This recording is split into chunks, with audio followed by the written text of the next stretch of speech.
بالکل نہیں کرتا۔ عباس ایک انتہائی سلجھا ہوا لڑکا تھا، ماں کی عزت بہت کرتا تھا، پھوپھی کی عزت بہت کرتا تھا، باپ کی عزت بہت کرتا تھا، تمام رشتوں کی عزت کرنے والا یہ اکلوتا لڑکا عباس تھا۔ عباس کا رشتہ طے ہو گیا امبر نام کی لڑکی کے ساتھ، ڈیٹس فکس کر دی گئیں، یہ رشتہ آؤٹ آف فیملی طے کیا گیا اور میرج بیورو کے ذریعے سے یہ رشتہ طے ہوا، جو اکثر اوقات ہم کہتے ہیں کہ جی فیس دے دی اور رشتے والی نے رشتہ کرا دیا۔ شادی کی ڈیٹس فکس کی گئیں، تھرسڈے جمعرات 10 تاریخ، جمعہ 11 تاریخ اور پھر اتوار 13 تاریخ کو۔ اب عباس چونکہ ایک ہے تو ظاہر ہے عباس کی شادی واجی گاجی کے کرنی ہے، سب کو اکٹھا کیا ہوا ہے، بھرپور تیاریاں، خوشیاں، شامیانے، بینڈ باجے، سارے خاندان میں کارڈ جاتا ہے تو کارڈ پھپھو کے گھر بھی جاتا ہے۔ تو پھپھو کے کہتی ہیں میں نے کوئی نہیں آنا شادی پہ، جب تم لوگوں نے ڈیٹس رکھی ہیں، مہمانوں کو بلایا ہے، دعوتیں کی ہیں، روٹیاں کھلائی ہیں، ڈیٹیں فکس کی ہیں، تب تمہیں روبی یاد نہیں آئی؟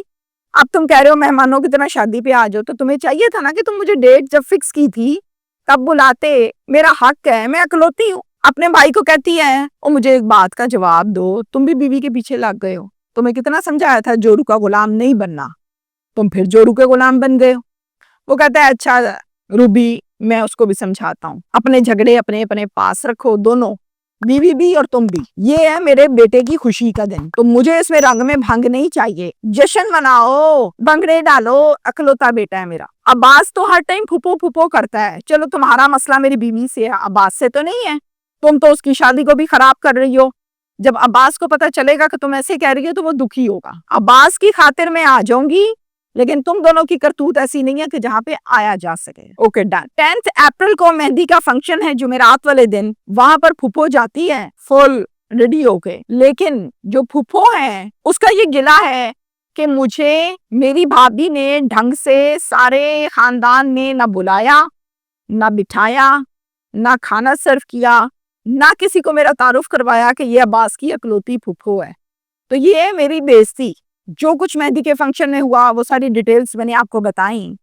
اب کیا ہوتا ہے، اب اگلا دن آ گیا ہے، جب بارات ہے، تو دوپہر کے ٹائم 3 بجے پھپھو کال کرتی ہیں اور کال کر کے کہتی ہیں عباس تمہاری ماں نے مجھے پوری مہندی میں ذلیل کیا ہے، میں تمہارے منہ کی وجہ سے آئی تھی کہ میرا اکلوتا بچہ ہے، میرے بھائی کا اکلوتا بیٹا ہے، لیکن بیٹا میں کتنا ذلیل ہوں، پورے خاندان میں بے عزت ہو گئی، اب میں نے برات پہ نہیں آنا، اب تم ضد مت کرنا۔ کہتا پھپھو آپ کیسی باتیں کرتی ہیں، میں ابھی آ رہا ہوں آپ کے پاس آپ کو منانے، یہ کیسے ہو سکتا ہے کہ آپ شادی میں نہ آئیں، میں امی کو بھی سمجھاتا ہوں، رفع دفع کی بات، اور پھر اس کے بعد پھپھو کو منانے کے لیے نکلا۔ پاک پتن روڈ پر ایک بائک ہے، اس بائک پر سوار ہے عباس اور سیدھا سپیڈ جا رہے ہیں پھپھو کے گھر۔ راستے میں ایک ٹرالا آیا، عباس کو کچلتے ہوئے بھاگ گیا، نکل گیا، اور عباس اللہ کو پیارا ہو گیا اسی موقع پر۔ 1122 کو کال کی گئی، 15 کو کال کی گئی، آس پاس کے لوگ راہگیر کھڑے ہو گئے، دیکھنے لگے،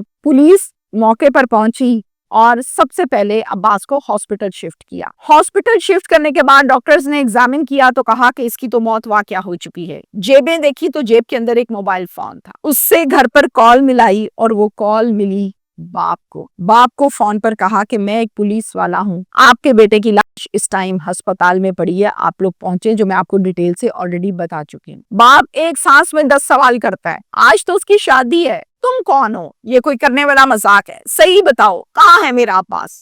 اور اس ٹائپ کی باتوں کے تمام کے جواب پولیس والا دیتا ہے، حوصلہ کریں اور ہسپتال پہنچیں۔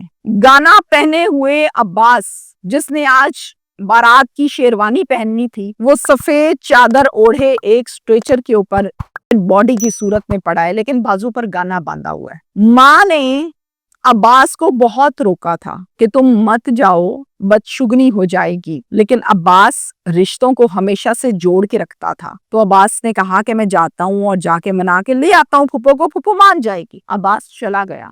دوسری طرف میرا پرسنل اوپینین یہ ہے اس کیس میں، ہم اکثر اوقات جب خوشی کا موقع آتا ہے ہم کہتے ہیں جی اسی ٹائم یہ ساری جنگ کرنی ہے، کیونکہ اس ٹائم اس کی خوشی ہے، رنگ میں بھنگ ڈالیں گے، جھگڑا کریں گے۔ یہ کوئی ایک رشتہ نہیں کرتا، ہر رشتہ اکثر اوقات ایسے معاملات میں انوالو ہو جاتا ہے، وہ پھوپھی کا ہے، وہ تائی کا ہے، وہ چاچی کا ہے، وہ ماں کا ہے، کسی کا بھی ہے۔ تو جب کسی کی خوشیوں کا ٹائم ہے، کسی کے سکھوں کا ٹائم ہے، خوابوں کی تعمیر کا ٹائم ہے، آپ اس ٹائم تماشا لگا لیں اور یہ کہیں کہ نہیں جی یہی موقع ہے، میں نے تو کوئی نہیں آنا.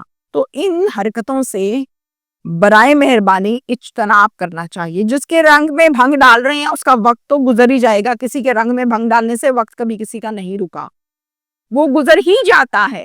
لیکن ساری زندگی کے لیے ایک ایگزامپل سیٹ ہو جاتی ہے، ایک میموری کریٹ ہو جاتی ہے کہ فلانے کی شادی میں فلانے نے یہ حرکت کی تھی. تو میرا پرسنلی یہی میسج ہے کہ کسی کی خوشیوں میں اگر آپ ان کو بڑھا نہیں سکتے تو ان کو کم بھی نہ کریں. Thank you.